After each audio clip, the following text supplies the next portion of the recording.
I entered Funniest Person with a Day Job contest because contests are important. You got to win them early to be taken seriously. So I won. The Yuck Yucks won my first year.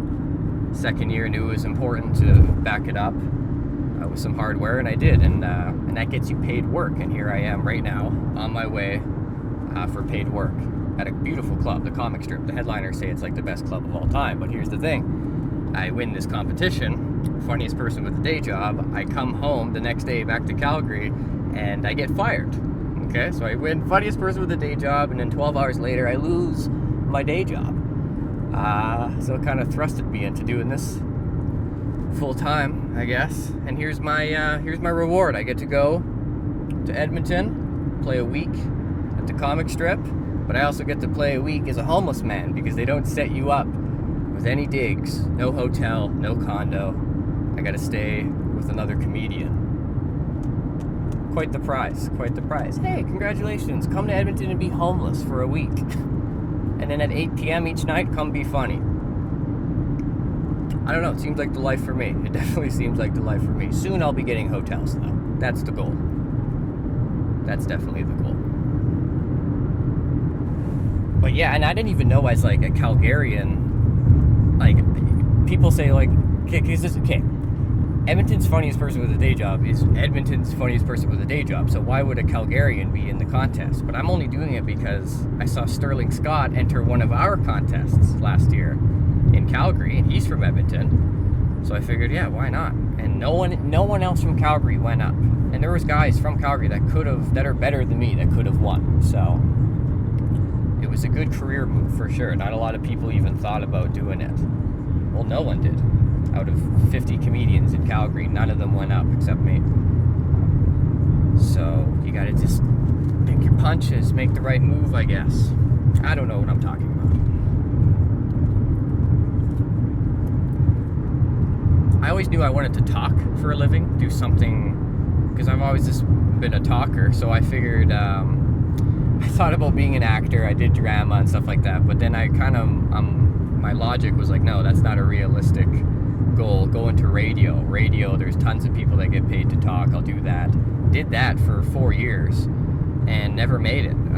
Kept hitting the wall because I wanted to say things that you can't say on radio. And it's not even as dirty as you're thinking. It's just you can't be talking about anything that you're on one side or the other for politics or anything like that. So it was tough. It was limiting. So I started comedy because on that stage you can say whatever you want and you're rewarded for it. Like, I would get complaints from listeners in radio, and they would write in, and when you get one of those, you're sometimes suspended for a week, a month off air. You could lose your job. It's really serious. And then when I started comedy, I'm doing a gig at Yuck Yucks. The GM, Scott, comes up to me, and he's got printed out this email from someone who saw my show the other weekend.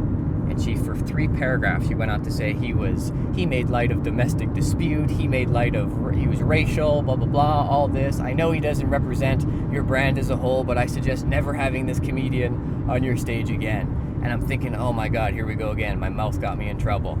And Scott says, he goes, pretty good. Hey, do you want the New Year's show? Like, do you want the bigger show of the year? It sounds like you're being extra racist lately. Like, keep it up. Like, you're doing a good job. And I was like, okay, this is for me here. I can act up and I'm rewarded for it. So here's to more acting up, I guess. I'm getting a week. This is a part of my prize. I get to come up to the big club, do a week, but they don't even put you up in the condo. They don't give you a hotel. I gotta slum it. I gotta be homeless for a week. Where are you guys staying? Where's the crew staying? Why can't I just stay with you guys? Speak up, guys.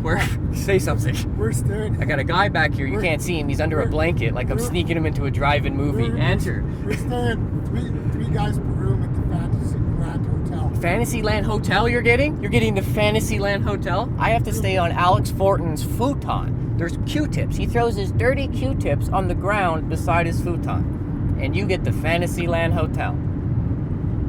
See what I'm dealing with here? You see what I'm dealing with?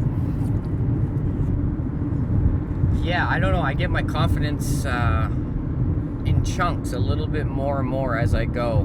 One of those chunks that comes to mind right away is a guy, Sterling Scott, who's a big name comic, and he's still out of Edmonton. He just signed a deal with Kevin Hart, and he saw my stuff early on, and he goes, "You're funny," and he kind of helped me out. And that before I started comedy, I knew who he was, and he was one of my favorite comedians in Canada.